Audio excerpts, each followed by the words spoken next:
Hello everyone, welcome back to my YouTube channel. So my name is Khushbu and I have qualified JRF in commerce subject. And today's video is tips and tricks of an assistant professor interview because I had interviewed in 4 to 5 colleges of Delhi University.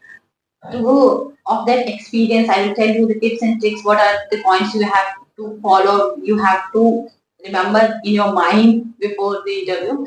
So first of all, you have to check on the website, like there are few or so less vacancy in permanent basis. You have to focus on, like if you want to become a assistant professor, you have to be experienced in that field. So don't think about that, अगर वो leave vacancy है या फिर guest faculty पे है, आप इसको avoid करो।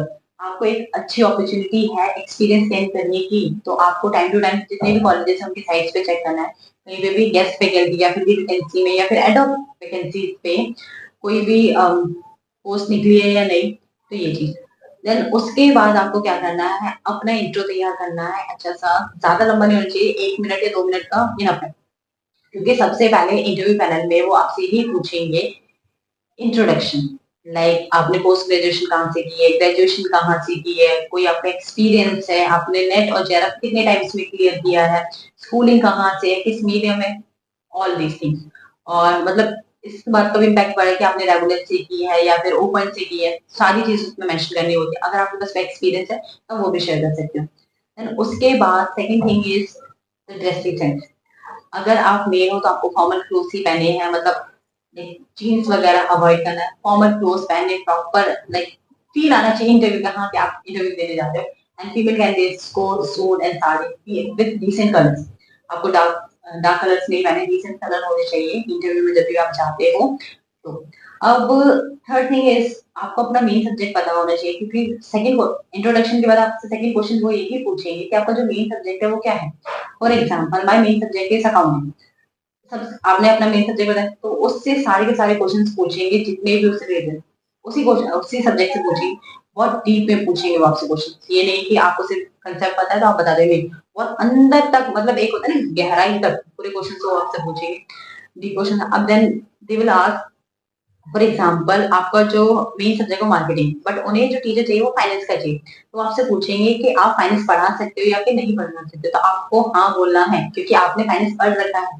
तो फिर वो आपसे फाइनेंस के क्वेश्चंस पूछेंगे कि हाँ क्या आप एक्चुअल में पढ़ा सकते हो या फिर नहीं पढ़ा सकते फाइनेंस सब्जेक्ट।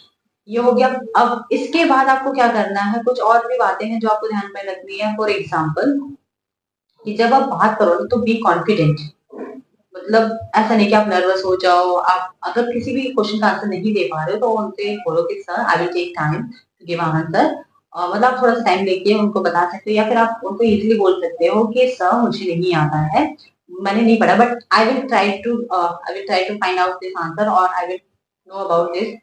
आपको ये नहीं, नो नहीं करना है, मतलब ये बोलना है कि सर मुझे नहीं पता बट मैं इसके बारे में जानना चाहूंगा आगे, मतलब आगे जानूंगा। आपको डायरेक्ट ना नहीं नहीं करना है, इससे क्या होता है पॉजिटिव इम्पैक्ट पड़ता है।